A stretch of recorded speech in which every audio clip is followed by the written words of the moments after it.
Hello, my dear, and let's start our lecture on hypersonic dynamics. Today, we have a lecture number 4.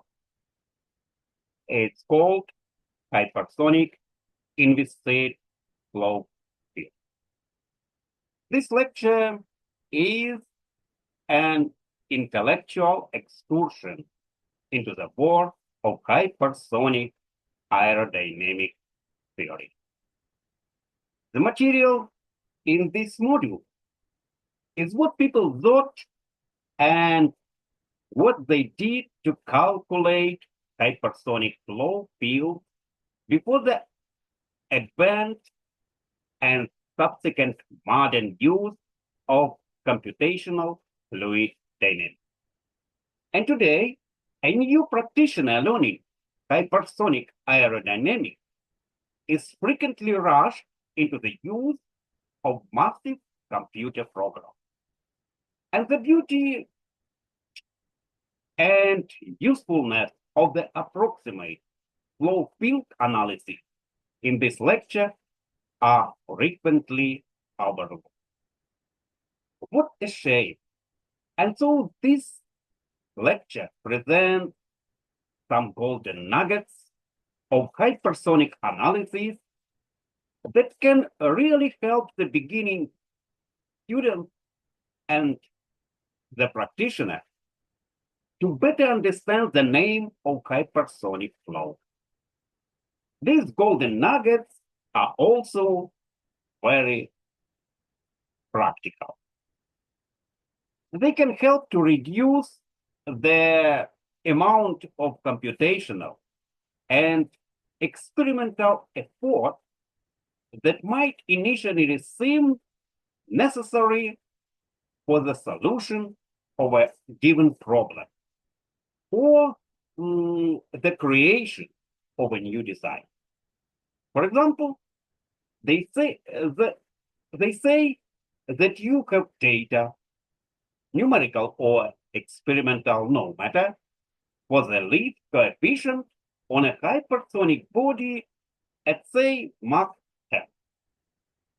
Do you have to repeat the calculation or experiment, very expensive experiment, to obtain the lift coefficient on the same or a related body at Mach 20? The principles of Mach number independence and hypersonic similarity, you say no. You might be wasting your time and money because by using these principles, you can extract the lift coefficient at Mach 20 from the Mach 10 data. Pretty useful. Hey, what? These principles are developed in the present lecture. And so this lecture is full of useful hypersonic flow physics, around which the theory is wrapped. Did you know what if a slender hypersonic body, say in the shape of a ballpoint pen, when blasting past you at Mach, say 15, that the major change in the flow velocity would be in a direction which perpendicular to the motion of the body. And that the change in flow velocity parallel to the body would be practical nil. How do you think? And this physical variation is proven in the present lecture, as I mentioned. Now, you might say, interesting. But so what? Well, this interesting physical phenomenon leads directly to one of the most elegant and powerful theories in inviscid hypersonic flow, namely the hypersonic equivalence principle and the resulting last wave theory for calculating the surface pressure distribution over a blunt no slender body at hypersonic speed. Blast wave theory leads to the powerful but simple equations that allow fast back-of-the-envelope calculation. You need to know about all these as well as much more in this lecture. So, read on, allow yourself to enjoy the intellectual beauty of these approximate theoretical methods, and place the resulting practical equation on your analytical toolbox for future use, both in your studies and in your practice. And let's start with introduction. Examining the roadmap, we know that our discussion of inviscid hypersonic aerodynamics started with the basic hypersonic shock and explanation relations like 2 lectures before, and then carried on with local surface inclination methods for predicting pressure distribution on hypersonic objects. These discussions, which constitute the extreme left-hand branch in this slide, have in common the need for only elementary mathematics. For the most part, the derivations and results involve only simple algebra. The reason for this is that straight oblique shock waves, expansion waves, and local surface inclination methods involve only localized phenomena. They do not require an integrated knowledge of whole regions of a flow field. The material in modules 2 and 3 are about as far as we can proceed in this direction. For virtually all other considerations in hypersonic flow, we must examine the details of the complete flow field. Therefore, we must now move to the second branch of our roadmap in the previous slide, labeled flow field consideration. In so doing, our mathematical requirements increase because the details of any flow field are governed by a system of conservation equations, which can be expressed in either integral or partial differential equation form. Approximate solutions of this equation for various hypersonic applications are the subject of the present module. Exact or numeral solutions will be discussed in later lecture part. Another way to scope the material in this module is to establish the following philosophy. Up to the late 1960s, the history of the development of fluid mechanics had involved 2 dimensions, pure experimental and pure theory. With the advent of computational fluid dynamics after 1960, a new third dimension, namely numerical computation, has been added, which complements the previous 2. The theme of fluid dynamics is now extended and applied by using all 3 dimensions in concept. The material in the present module is in the dimension of pure theory. The contribution of the other dimension will be discussed in subsequent lectures. By its very nature, any hypersonic flow field analysis before the advent of high-speed digital computers had to be in the dimension of pure theory. And this was the only option for the analysis of hypersonic flow during the early development of the discipline.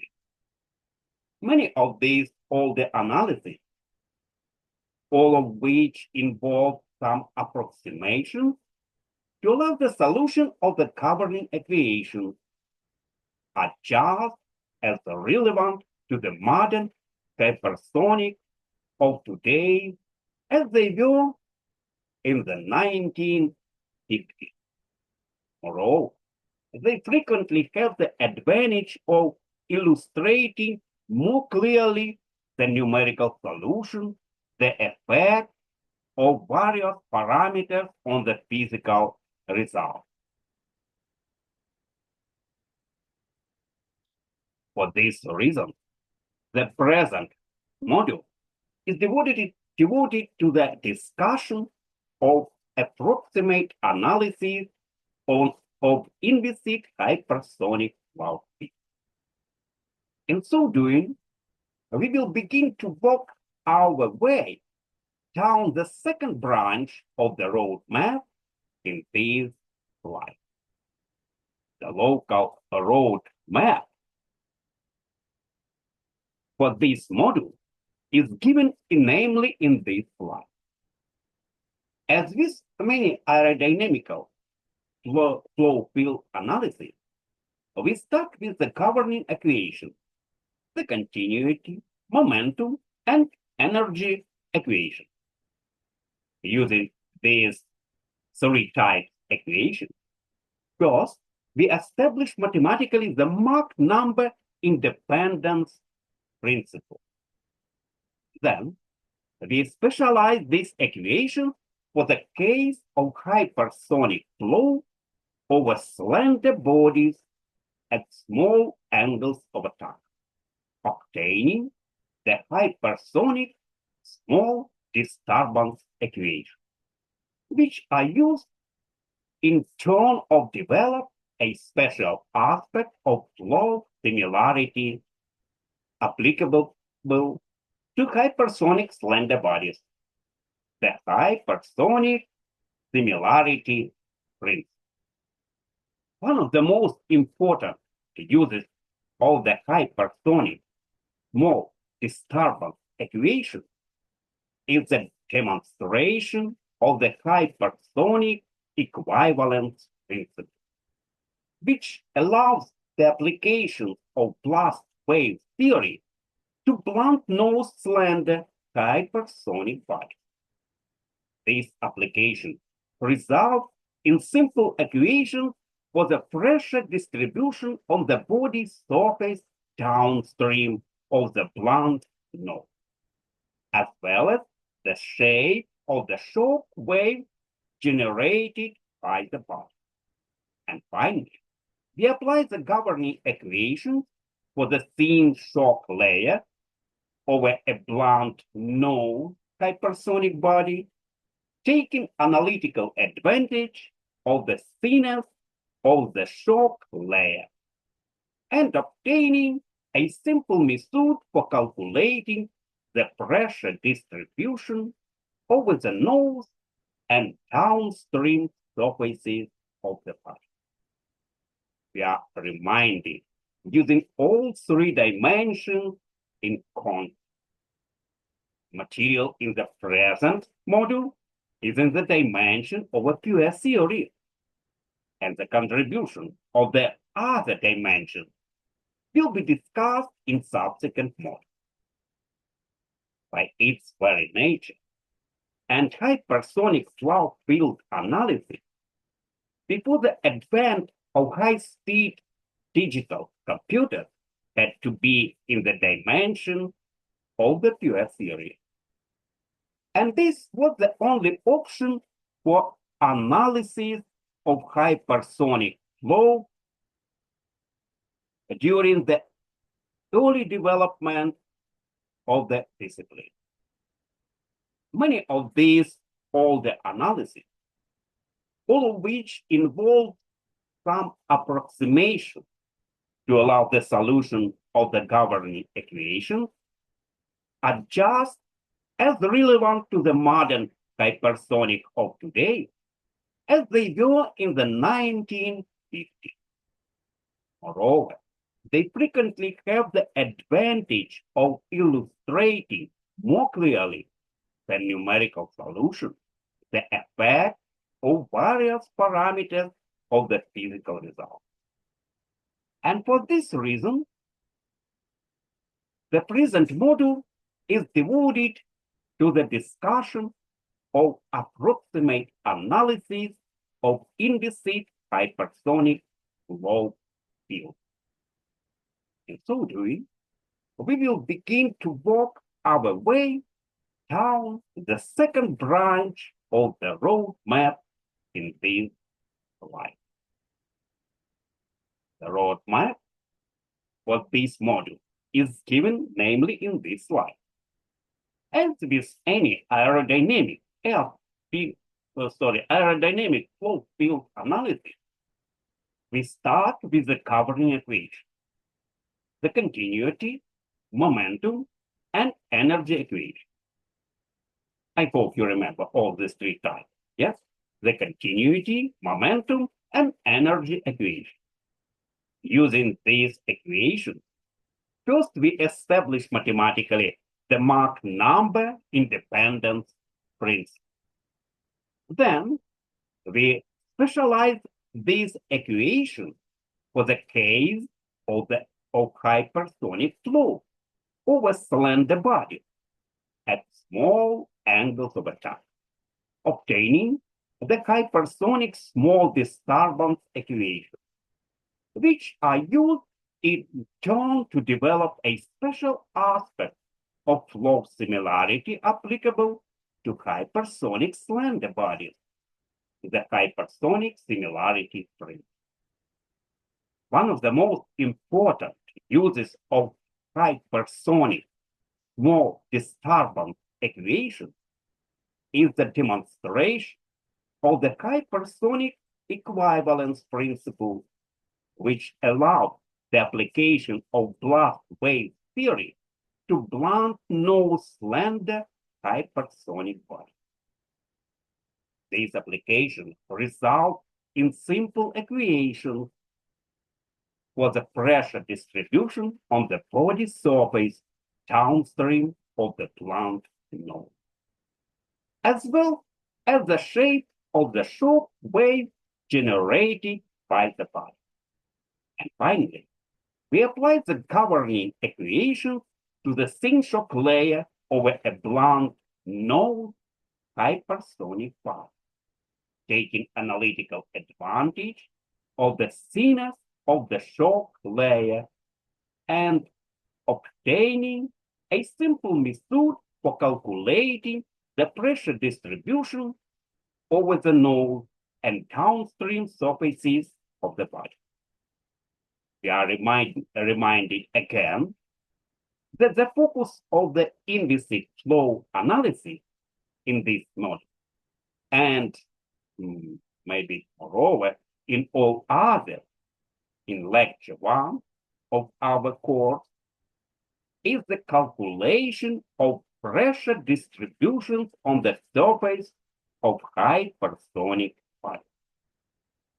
And finally, we know that the roadmap in this slide has some mysterious sounding destination. By referring to this roadmap as you navigate through the module, hopefully all these destinations will begin to make some sense to you. And when you reach the end of this module, it will all come together for you. Okay? So let's start with the governing equation. Consider an inviscid adiabatic and hence isentropic flow field. The derivation of the governing conservation equation can be found in supersonic aerodynamics. The results, written in Cartesian coordinates, are next. We have continuity for x, a continuity equation, x, y, and z moment, and energy on the right side of this slide. In the preceding, rho here is the density. U, v, and w are the x, y, and z components of velocity, respectively. Okay? P is the pressure, and S, letter S, means is an entropy. So these first five equations, continuity, momentum, and energy, are the well-known Euler equation, which covers implicit flow. And in reality, the preceding equations are a somewhat special form of the Euler equation, wherein body forces are neglected in equations for momentum.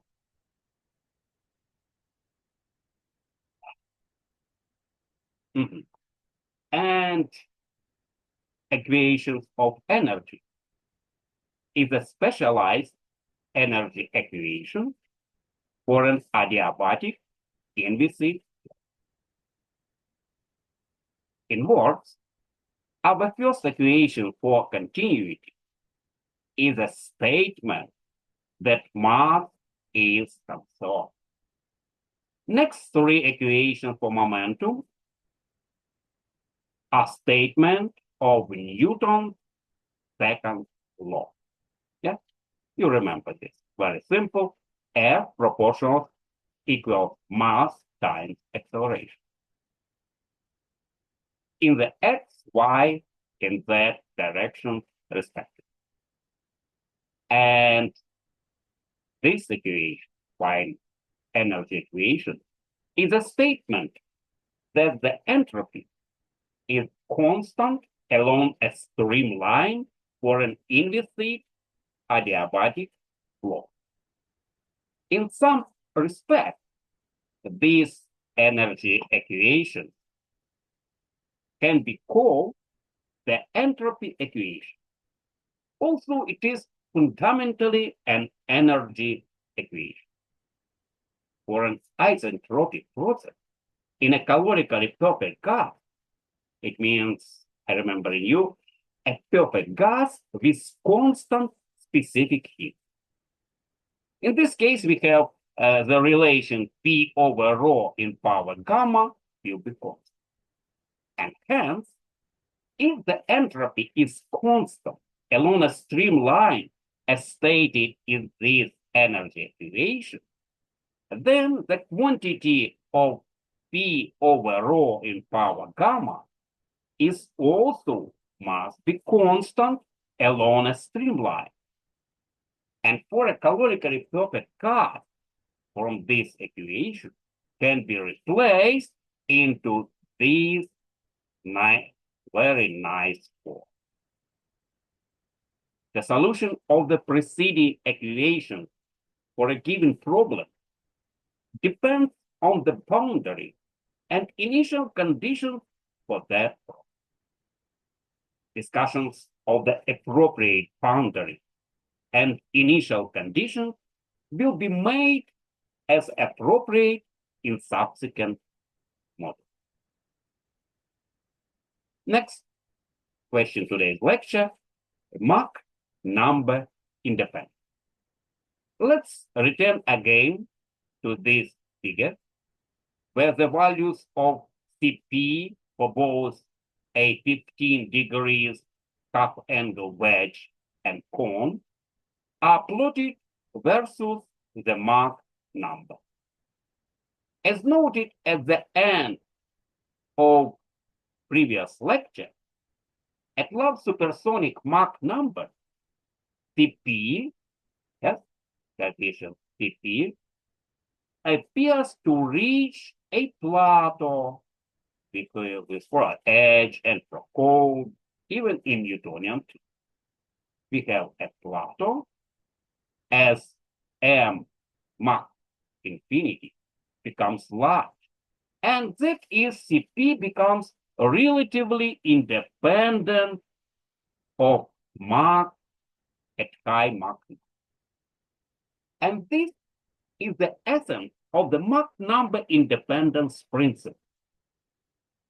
At high Mach number, certain aerodynamic quantities, such as pressure coefficient, lift, and wave drag coefficient, and flow field structure, such as shock wave shape and Mach wave pattern, and even flow field structure.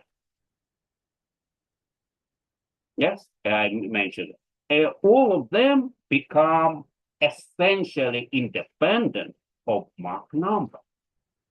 Indeed, straight Newtonian theory, discussed in lecture number 2, gives results that are totally independent of Mach number, as clearly demonstrated in our third equation, modified Newtonian theory, and exhibit some Mach number variation via Cp max. Okay?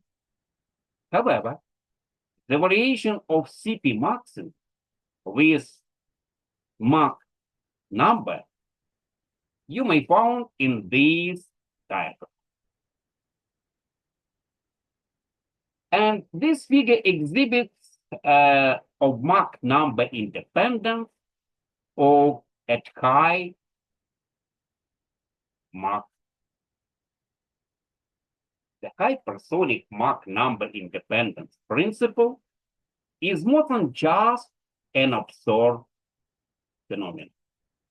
It has a mathematical foundation, which is the subject of this model. We will examine the root of this Mach number independence more closely. I hope it's not be very boring. Let us non-dimensional equations, as you can see in this part, S and S4. So define the non-dimensional variable, the bar quantities as X bar, Y bar, and Z bar. All of this value divided by the L. Okay. The same situation with U bar, V bar, and W bar. Analogically, we can get expression for P bar and rho bar.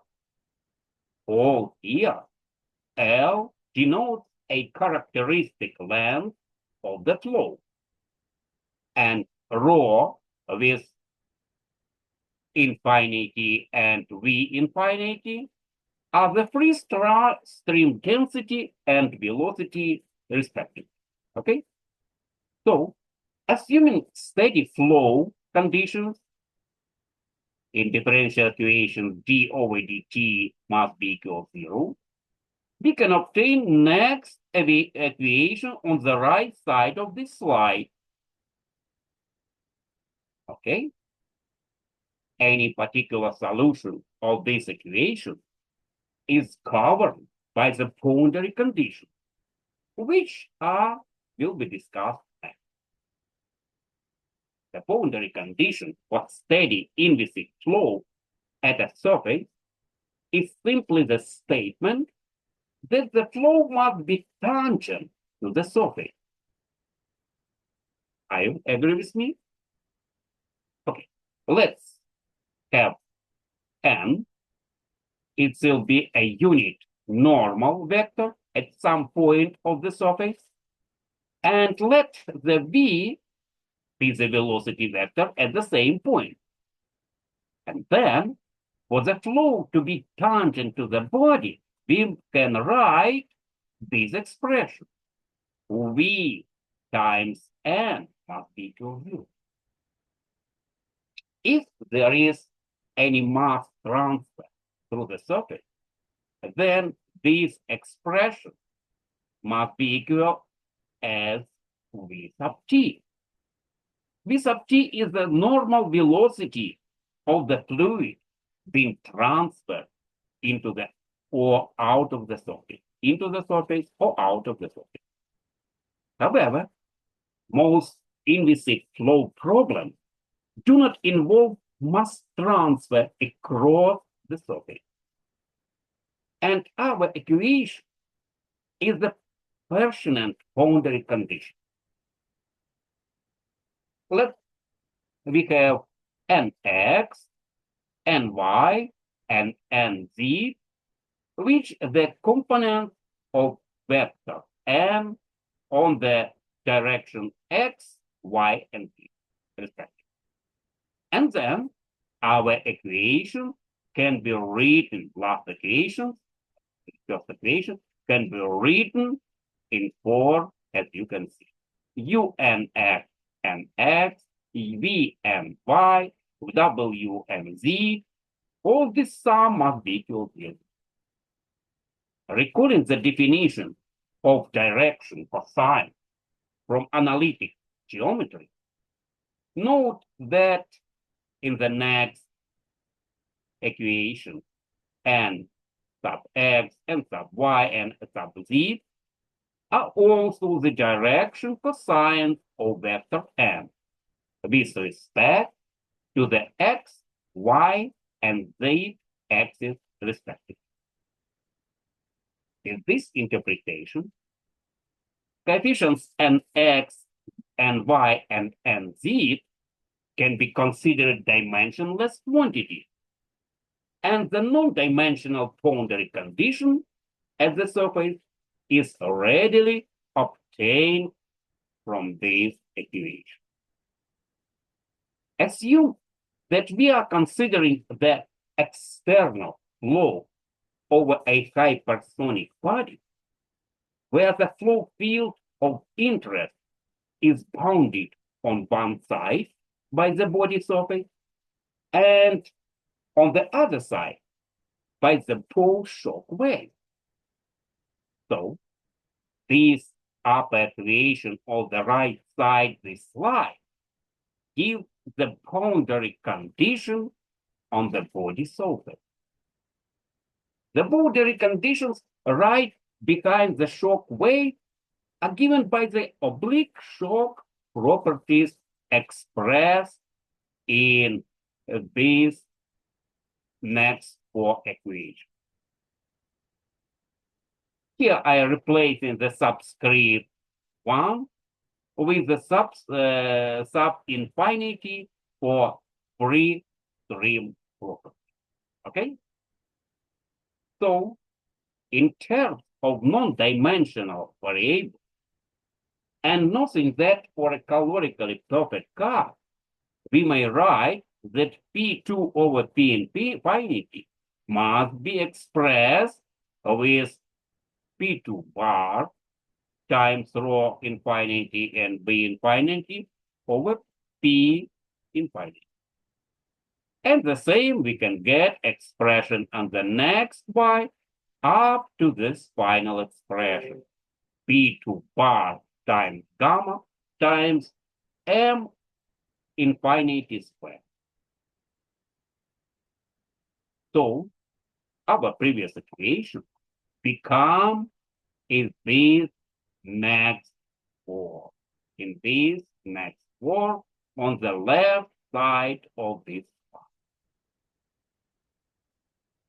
In the limit of high Mach number, when we have imagined when Mach number becomes to very, very high value, we get to another form of some expression. P2 bar became as expression 2 sine square beta divided by gamma plus. Rho 2 bar becomes as gamma plus 1 over gamma minus 1. U2 bar becomes 1 minus first expression for the P2 bar. Okay? And V2 bar becomes as the expression as for simply sine 2 beta over gamma plus 1. So generally not the case, right? Theory. Very, very nice theory. And now consider a hypersonic flow over a given body. This flow is covered by this initial equation with boundary conditions, which will be seen in previous. So, in next slide, we can formulate the question: where does M infinite explicitly appear in this equation? And answer may be no. Only in the shock boundary condition. You can see here all the shock boundary conditions on the bottom. And now consider the hypersonic flow over a given body in the limit of large Mach number. The flow is again governed by this equation on the left side. Very simple from beginning, right? After that, we may rewrite our next expression on the right side. But with boundary conditions given in previous slide, we may rewrite our famous hypo from the P over P2 over P infinite expression, get us a simple form for P2 bar times gamma times Mach squared. And all another expressions for P2 bar, ρ2 bar, U2 bar, U2 bar, and V2 bar. If Mach number became very high value, these expressions may be simplified for P2 bar, ρ2 bar, U2 bar, and V2 bar, respectively. And in these conditions, it's a logically formulate next question. Where does Mach number explicitly appear in this equation? And answer, no place. Because at high Mach number, the solution is independent of Mach number. You can see solution here on the left side, we have Mach number. But generally, when we have very high Mach number, it's more simplified and without Mach number. That allows us very wonderful situation. No need calculate every time for different conditions, for different Mach numbers. All of them will be proportional from the gamma and some exterior body conditions and angled beta. Okay? So clearly, from this last consideration, we can see that the Mach number independence principle follows directly from the governing equations of motion, with the appropriate boundary conditions written in the limit of a high Mach number. And therefore, when the free stream Mach number is sufficiently high, the non-dimensional dependent variables in these equations get this form you already saw. And their solution on the right side of this slide. All becomes essentially independent of Mach number. And this trend applies also to any quantities derived from these non-dimensional variables. For example, CP can be easily obtained as a function of P bar only. And in turn, the lift and wave draft coefficients for the body CL and CD, respectively, can be expressed in terms of Cp integrated over the body surface. And therefore, the coefficients Cp, Cl, and Cd also become independent of Mach number and high Mach. And you can see, and they will be very as a Plato, not changeable. This is demonstrated by the data shown in our diagram,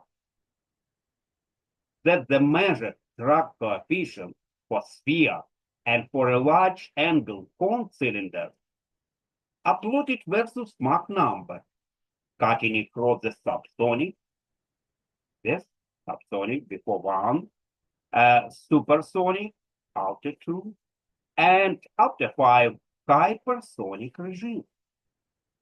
But no, the large drag rise in the subsonic regime, associated with the drag divergence phenomena near the Mach number 1 and the decrease in CD in the supersonic regime beyond Mach 1. Both of these variations are expected and well understood, for example, in some publications, scientific publications. For our purposes, in the present module, note in particular the variation of CD in the hypersonic regime. For both the sphere and cone cylinder, CD approaches a Plato, and you see it indeed Plato 1 and 9, and become as a large Mach.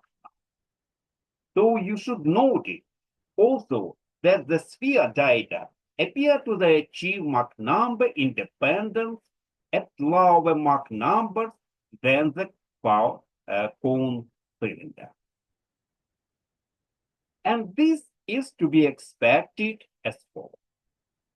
In this equation, the Mach number frequently appears in the combined from Mach number squared and sine beta, via sine from beta. For any given Mach number, this quantity is larger for blunt bodies because angle beta is large. And then for slender bodies, when beta is small. And hence, blunt body flows will tend to approach Mach number independence at lower Mach number than will slender bodies. And finally, you should keep in mind from the preceding analysis that it is the non-dimensional variables that become Mach number independent. Some of the dimensional variables, such as P, are not Mach number independent. Indeed, when P becomes to infinity, as Mach number the same, as we have that result. But for this moment, I hope you enjoyed this lecture, and I'm looking forward to seeing you next time. Okay? Bye.